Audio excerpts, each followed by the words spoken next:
Baik, bismillahirrahmanirrahim. Assalamualaikum warahmatullahi wabarakatuh. Alhamdulillah, wassalatu wassalamu ala rasulillah wa ala alihi wa man tabi'a bi ihsani ila yaumiddin. Asyhadu an la ilaha illallah wa asyhadu anna Muhammadan abduhu wa rasuluh, amma ba'd. Terima kasih teman-teman yang udah nyempetin join di live streaming bedah buku perdana ya. Live streaming sebenarnya bedah buku biasanya saya lakukan offline, dan ini spesial banget. Dan alhamdulillah sama Kang Geta waktunya cocok gitu ya. Terlebih juga sama Kang Alvin nih, alhamdulillah cocok juga jadwalnya, walaupun beliau harus geser sedikit ya pengajiannya ya. Mohon maaf Pak Ustadz. Untuk buku ini kita langsung masuk aja ya, karena juga biar bisa lebih panjang untuk sesi tanya jawabnya ya, biar lebih explore. Yang paling mendasar tadi udah di share soal alasan tentang kenapa menulis tentang sosok Kadizade, bukan sosok ya, gerakan Kadizade. Ya emang pas pertama kali saya dapat clue soal Kadizade itu pertamanya memang baca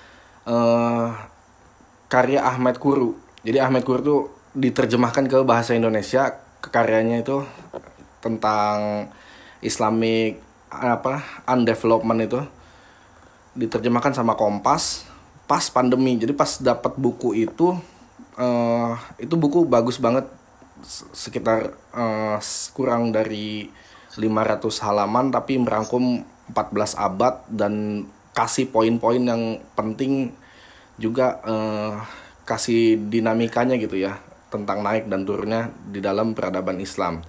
Di situ terselip kayaknya si penulis Kompas itu, penerjemah yang dari Kompas itu keselip namanya. Di situ ditulis Kinalizade tulisannya. Jadi saya googling Kinalizade, nggak ada Kinalizade, nggak ada nama scholars Ottoman Kinalizade, nggak ada. Ya udahlah, saya coba cari, saya kulik namanya, nggak ketemu juga, dan ya udah biarkanlah. Itu di 2020. Setelah itu selang 1 tahun lebih setelah itu, saya baru dapat di jurnalnya Oxford itu, penulisnya Muhammad Daud Query itu dia punya paper tentang Kadizade sampai era Ottoman. Dan ini dari Kadizade sampai ke Muhammad bin Abdul Wahab. Nah, ini menarik nih, pas dapet jurnal ini ternyata di jurnal itu juga dipaparkan tentang keterkaitan bukan cuman pengaruh ya, tapi juga keterkaitan sanad dan ijazah. Ini yang penting nih, yang kita luput banget di literasi Indonesia tentang mata rantai sanad. Ibnu Abdul Wahab sampai Ibnu Taimiyah ini jarang malah ya, kalau bisa dibilang. Saya juga nanya gitu ke beberapa ustadz yang saya kenal, baik yang di sekitaran saya atau yang di luar kota. Saya coba hubungin, ngobrol juga, missing link gitu tentang Ibn Abdul Wahab. Paling mentoknya itu di Muhammad Hayat As-Sindi, lalu tentang gurunya Muhammad Hayat As-Sindi yang notabene sufi, dan seterusnya. Itu putus di situ. Jadi nggak ada ketersambungan yang jelas, apalagi tentang ijazah sebagaimana legitimasi ulama-ulama klasik itu. Hampir-hampir saya susah dapetinnya. Nah, di Daud Query ini dipaparkan, dan itu jadi bahan saya untuk lebih explore. Dan alhamdulillah saya juga dapat kesempatan gitu, dapat disertasinya Necmettin Ozturk tentang Kadizade, yang di sana dibahas cukup rinci dan otoritatif ya. Ini disertasi tahun 86, dan alhamdulillah bagus banget, membantu kami untuk menyusun gitu. Ini kan yang ditampilkan spesial footnote-nya gitu ya, dari manuskrip. Jadi manuskrip yang notabene tulisan tangan langsung, jadi dia langsung lacak di perpustakaan Istanbul, si Najmuddin Öztürk. Najmuddin tuh kalau bahasa Indonesia Najmuddin.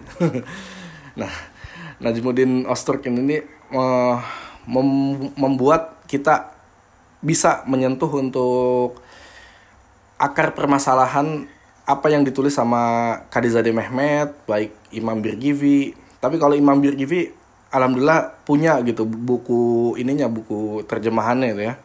Bukan dalam bahasa Turki tapi dalam bahasa Inggris. Alhamdulillah punya. Jadi ada kayak versi dua buku yang berbeda, Wasiatnameh sama Thariqah Muhammadiyah itu digabung jadi satu buku. Nama judul bukunya The Path of Muhammadiyah. Di sana juga kita bisa jumpai gitu tentang pemikiran Imam Birgivi, dan lebih-lebih si Najmuddin ini dia membantu kami untuk melacak setelahnya. Jadi setelah Imam Birgivi naik ke Kadizadeh, terus ke Ustuwani, lalu ke Alwani, dan setelah dari situ juga ada tantangan tersendiri, yaitu lepas dari pengaruhnya Kadizadeh di Istanbul, itu ada babak kekosongan. Nah, itu yang juga tantangan tersendiri. Itu untuk pembuka dulu ya, jadi kemana-mana. Baik, untuk mempermudah kita pembahasan ini, yang paling pertama kita harus melihat Ibnu Taimiyah ini sebagai sosok yang enggak cuman di Syam gitu ya, Syam atau Mesir pengaruhnya. Jadi kalau kita cek juga sih tentang literasi di Indonesia itu agak lebih ke Syam sentris gitu ya. Dalam tanda petik yang dunia Arab. Pengaruh-pengaruh yang dari kayak ulama-ulama seperti di Turki, di Kazakhstan, yang pada memang sezaman gitu ya sama ulama-ulama yang sekelas kayak tadi Ibnu Taimiyah, itu jarang ada terjemahnya ke bahasa Indonesia, atau paling enggak disampaikanlah kisah-kisah historisnya yang bisa kita guide. Nah, berangkat dari sana juga alhamdulillah kita bisa men-track untuk dari mana sih pengaruh Ibnu Taimiyah itu masuk ke Istanbul. Kalau kita sebagai bahasanya elagoris gitu ya, jadi menerka-nerka, itu paling enggak ada setelah Perang Ridania. Nah, Perang Ridania ini adalah perang yang menentukan zaman keislaman, yang tadinya Abbasiyah beralih ke Utsmaniyah yang dipimpin sama Sultan Selim I. Nah, upaya ini memunculkan bukan cuman penaklukan, tapi juga pengadopsian nilai-nilai atau harta karun intelektual itu juga dibawa ke Istanbul. Paling gampang contohnya, kenapa umat Muslim di Utsmani itu mayoritas Hanafi.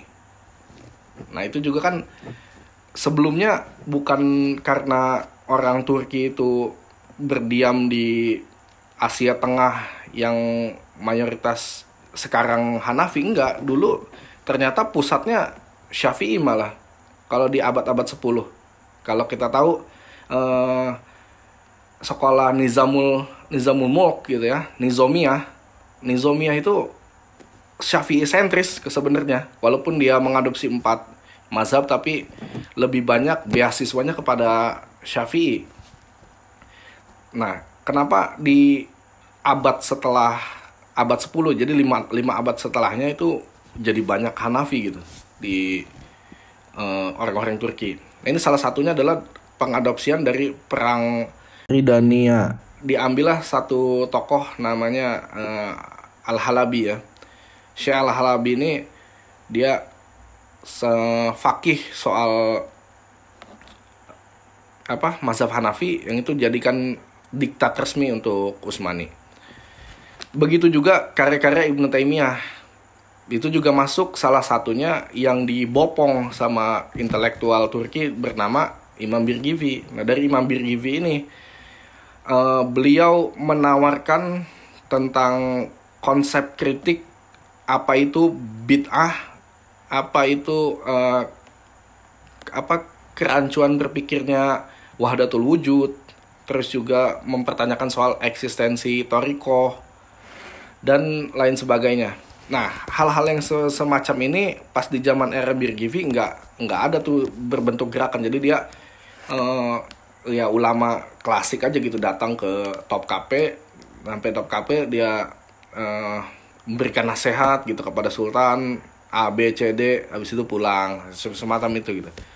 Tapi setelah Imam Birgivi ini kan, Imam Birgivi punya murid-muridnya. Salah satu murid intelektualnya itu adalah Kadizade Mehmet.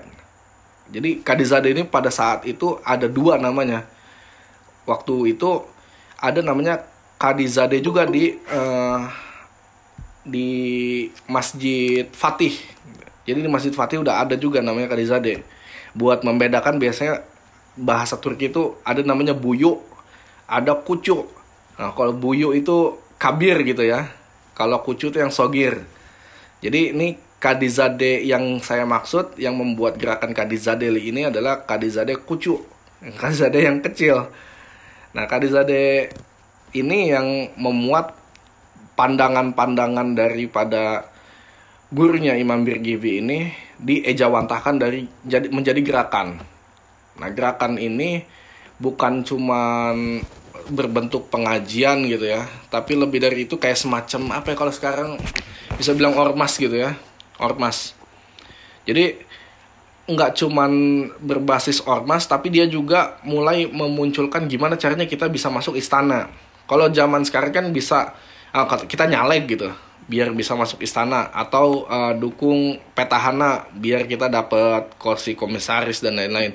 Nah, kalau zaman dulu dia paling gampang adalah masuk ke orang-orang agha itu orang-orang yang jadi administratif luar di Topkapi, yang nantinya dia biasanya berjabat sama padishah. Padishah itu ulamanya Turki yang khusus untuk membina sultan, biasanya sultan muda atau jadi penasehat si padishah ini. Nah, si Kadizade Mehmet ini dapat kesempatan itu jadi padishah dia. Dan pada saat itu Mehmet IV ya kalau nggak salah. Sultan Mehmet IV itu dia masih kecil, itu yang ngajar Kadizade. Jadi pandangan-pandangan soal Ibnu Taimiyah, soal Ibnu Qayyim, terutama kitabnya As-Siyasah Asy'ariyahnya Ibnu Taimiyah itu dijadikan proposal tuh sama Kadizade, dikirim ke Sultan. Jadi untuk mengatur negara yang sesuai sunnah dalam tanda petik ya gitu ya. Kalau bahasa itu dulu belum pakai istilah sunnah, tapi yang ditawarkan adalah sesuai dengan syariat Islam yang murni. Itu kitabnya Ibnu Taimiyah, walaupun itu bentuknya proposal. Dan ketika diteliti, saya coba samakan gitu ya, apa yang dimunculkan sama Najmuddin Ozturk dan buku yang saya punya soal Siyasah Syariah gitu ya. Jadi saya punya beberapa lah syarah soal Siyasah Syariah. Ternyata ya benar, apa yang ditawarin sama Kadizade itu dulu bukunya Ibnu Taimiyah.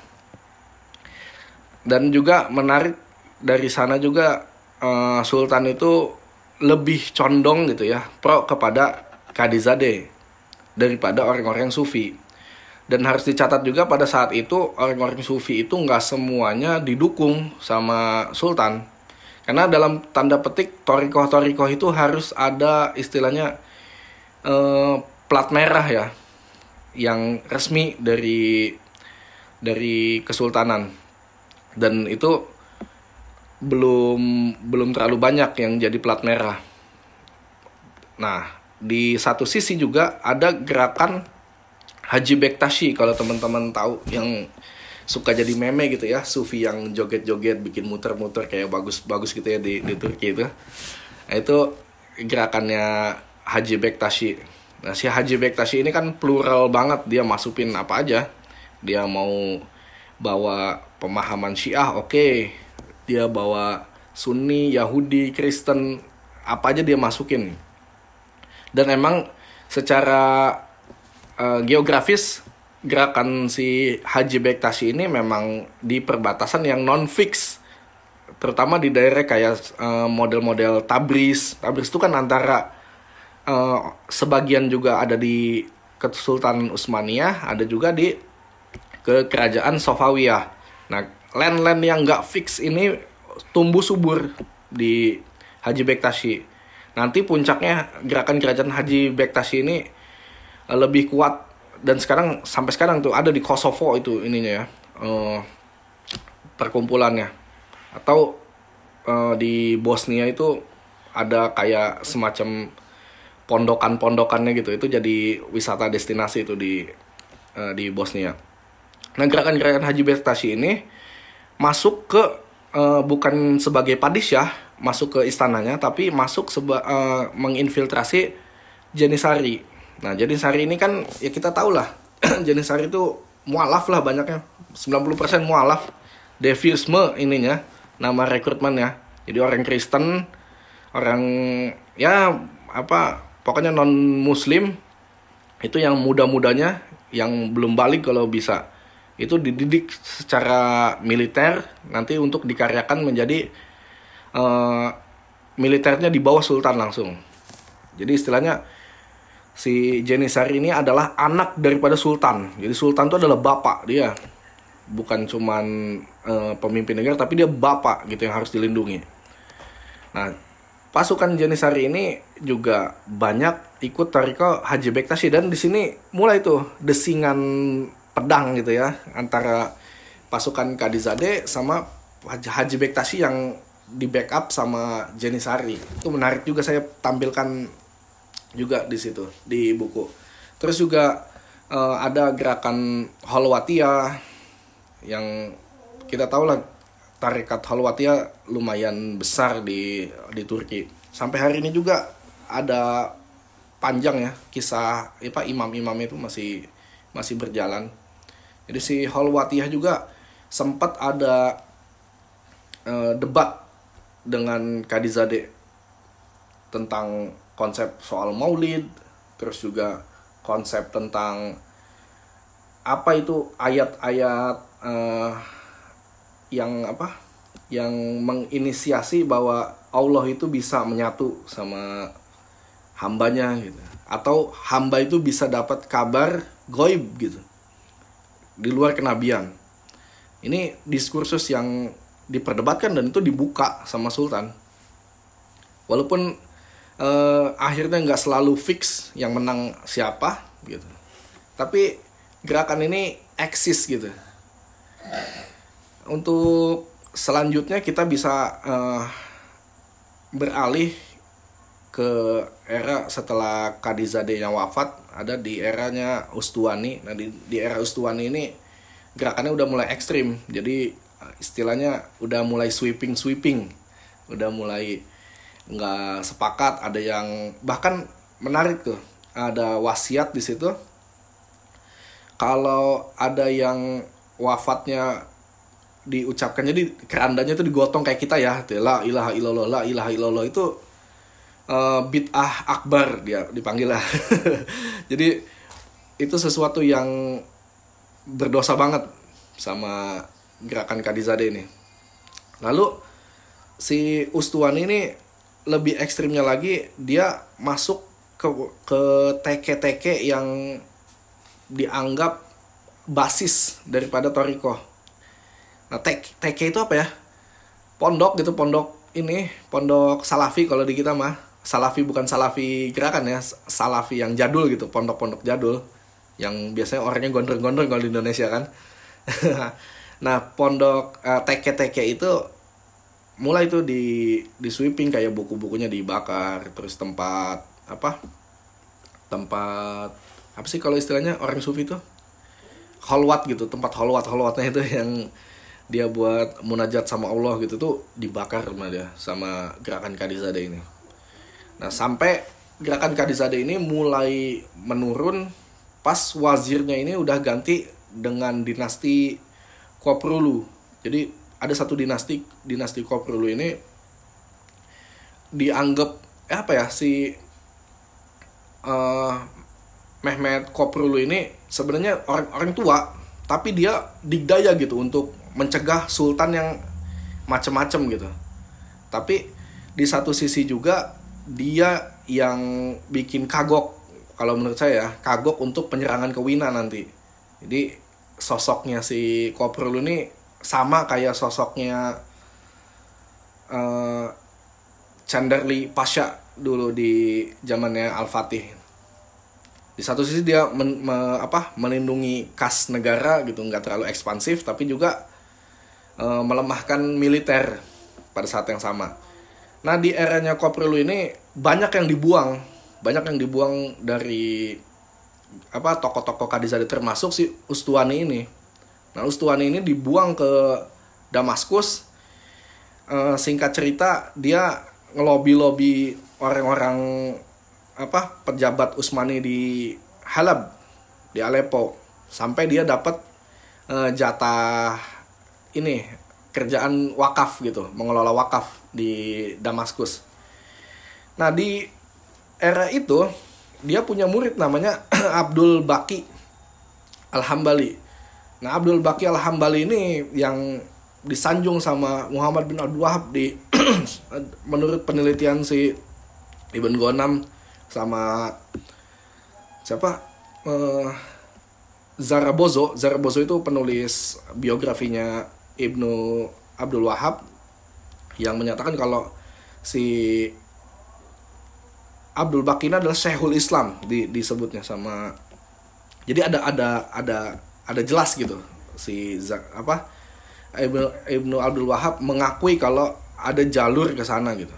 Bahkan dalam satu kisah, Ibnu Abdul Wahab itu kan sempat diasingkan ya di Basroh karena dia konflik gitu sama penduduk setempat.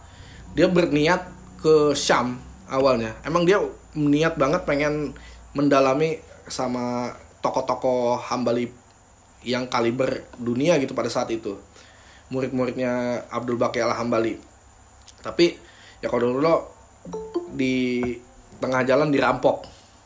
Nah, ketika dirampok, dia udah balik ke kampungnya di Uyainah. Nah, basis yang ada di Syam ini, di Damaskus ini mengakar panjang ternyata. Jadi Abdul Baqi Al-Hambali juga punya anak nih. Punya murid di sana, dan salah satu muridnya adalah Ibrahim Al-Qurani. Nah, kita tahu ya kalau orang Indonesia yang sering mengkaji Nusantara itu kan ada surat atau kitab khusus namanya Ithaf Az-Zaki itu soal wahdatul wujud, yang maksudnya dia menyarankan untuk menghindari konsepnya si Hamzah Fansuri di Medan itu. Jadi Ibrahim Al-Qurani ini kan aslinya orang Kurdi, terus juga lama di Baghdad, sampai dia nanti ngimpi, katanya si Ibrahim Qur'an ini mimpi ketemu Abdul Qadir Jailani, dan Abdul Qadir Jailani memberi saran untuk pergi ke barat, kata dia, ke arah Damaskus. Nah, ketika sampai di Damaskus, dia ketemulah sama Abdul Baqi Al-Hambali. Di situ dia belajar mazhab Hambali di sana. Yang nanti dari sana dia dapat sinyal ya, si Ibrahim Al-Qurani ini untuk belajar sama Kushashi. Nah, Syekh Kushashi. Nah, Syekh Kushashi ini adalah orang penting yang bisa menerjemahkan pemikiran Ibnu Arabi. Nah, dari si Ibrahim Al-Qur'an ini juga memecah juga. Dia punya anak namanya Abu Thohir. Jadi dia punya anak 3 laki-laki si Ibrahim Al-Qur'an ini. Semuanya namanya Muhammad. Tapi yang namanya Muhammad Abu Thohir Al-Qur'an ini dia adalah guru dari guru dari An-Najdi, gurunya Ibnu Abdul Wahab. Syekh An-Najdi ini adalah tokoh yang paling berpengaruh buat Ibnu Abdul Wahab, karena beliau yang ketika Abdul Wahab itu setelah ngaji gitu ya, udah mulazamah, dia diantar ke perpustakaan khusus punya An-Najdi itu. Dia buka dan dia liatin buku-bukunya ini. Kata An-Najdi ini, "Wahai Muhammad," katanya, "saya sudah siapkan amunisi ini. Bahkan saya sudah merancang bahwa Najd itu harus kita rombak lah istilahnya pemikirannya." Dan di situ udah ada ideologis ya, di situ masuk ya. Nggak cuman guru sama murid di situ. Yang paling jelas lagi juga pengaruh Kadizadeh nggak cuman di situ, tapi juga sempat ke Mesir gitu. Jadi ada gerakan namanya gerakan Rumi, atau di saya lupa nama penulisnya, penerbitnya yang hafal, penerbitnya Brill. Jadi di situ ditulis kasus kekerasan di Kairo tahun 1711. Nah, kasus kekerasan ini dicek. Penggeraknya namanya Rumi. Rumi ini bukan Rumi Sufi itu ya. Bukan Jalaluddin Rumi, tapi emang di situ tulisnya Arumi di situ. Nah, si Rumi ini dia bawa wacana dari Kadizadeh, dan terbukti pas dilacak markasnya, di situ ada buku Kadizadeh Mehmet, ada di situ bukunya. Juga ada buku Imam Birgivi yang Thariqat Muhammadiyah itu. Jadi ini menegaskan bahwa gerakan Kadizadeh ini juga nggak cuman sampai di Damaskus atau estafetnya nanti ke Najd, tapi juga ada di Kairo di situ. Dan untuk buku ini biar lebih menarik, saya coba lebih angkat juga di kerajaan Saudinya ya. Jadi kan banyak nih bukan orang Indonesia aja, kayaknya semua sedunia gitu nganggep ada 2 kubu. Yang satu kekeh kalau gerakan Saudi ini buatan Inggris, ada yang buatan Wahyudi gitu ya. Ada yang nganggep kalau ini adalah konspirasi global macam-macam. Dan ketika di tracing, dan ini kata saya saat yang pas gitu ya, ya udah terusin aja babnya biar jadi panjang, nggak apa-apa lah gitu. Dan ketika digali, saya dapat buku dari Kole Bunzel itu, nggak sengaja saya dapat dari Foreign Affairs di Twitter itu. Dia baru terbit tahun 2023. Pas saya baca, boom gitu ya, ini harta karun ternyata gitu. Dia memuat banyak surat korespondensi yang nggak dibukukan sama penulis-penulis tentang gerakan Wahabi. Nah, surat-surat itu yang jadi basis saya buat explore gitu ya. Di sana ada konfirmasi orang gerakan Wahabi ke India, terus juga ke Irak gitu, yang suratnya bantah-bantahan secara pengaruh. Dan di sana kita bisa menarik gitu ya. Kan kalau kita belajar tentang Saudi gitu ya, Saudi itu kan ada 3 fase. Fase pertama fasenya Abdul Wahab sampai di Amir keempat. Dan fase setelah Abdullah itu dipenggal di Istanbul, masuk ke fase kedua. Nah di fase kedua ini fase yang nggak jelas gitu. Jadi sesama ulama Wahabi ini saling tahzir. Ada yang nggak setuju konsepnya Saudi itu dekat sama Ottoman, ada yang mengkafirkan, dan itu di era itu gitu ya.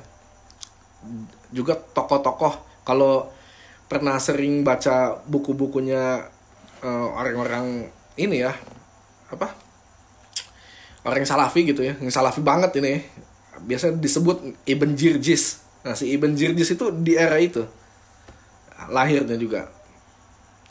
Terus juga di Saudi ketiga baru kita ketahui bahwa Abdul Aziz ini bisa menundukkan ulama-ulama dalam tanda petik ya, ulama-ulama Wahabi ini bisa tunduk, yang sebelumnya itu setara. Jadi konsepnya dari awal kerajaan Saudi itu memang setara, sultan atau amir atau raja itu setara sama syekhnya itu, sama muftinya. Jadi makanya istilahnya pedang dua Muhammad itu melambangkan kesetaraan antara ulama sama umaro gitu. Di eranya yang ketiga, fase ketiga, dari sinilah bagusnya Abdul Aziz itu bisa dalam tanda petik menundukkan untuk lebih ke maslahatan gerakan Saudinya gitu ya, lebih ke Saudinya bisa eksis dan menang melawan Syarif Hussein. Di situ luar biasanya juga. Dan itu kalau saya cek gitu ya, saya nggak percaya itu si Abdul Aziz itu konsul dulu sama Ibn Sihman atau Hasan Al-Syekh tentang ngambil dana dari Inggris. Itu saya yakin nggak bakal konsul dia. Dia ambil dulu dananya gitu dari Inggris. Habis itu setelah penaklukan Al-Aqsa baru dia bilang ini dari Inggris gitu. Kayaknya gitu. Saya nggak percaya kalau dia konsul dulu, karena udah pasti Ibn Sihman atau Hasan Al-Syekh itu menolak keras atau bisa dikafirkan malah si amirnya pada saat itu. Memang Ibn Sihman, Hasan Al-Syekh itu lagi keras-kerasnya kalau kita cek. Bahkan setelah negara Saudi masuk PBB pun Rashid Ridho itu nggak luput dari pena tajamnya Ibn Sihman. Ya dianggap ini dalam tanda petik ini Wahabi palsu lah gitu. Wahabi filsuf kata Ibn Sihman gitu. Ini bukan ulama. Jadi menariknya saya coba paparkan gitu, nggak cuman soal pengaruhnya si Qadizadeh, tapi juga saya coba tuturkan fakta-fakta atau bentuk historiografi yang jarang menghiasi di literasi Indonesia, yang semoga buku ini bisa mewarnai ya gitu ya di teman-teman yang selama ini diskursusnya terlalu diniyah gitu, atau yang terlalu konspirasi ya bisa punya warna baru gitu. Walau alam, mungkin itu yang bisa saya share gitu ya untuk bedah buku kali ini.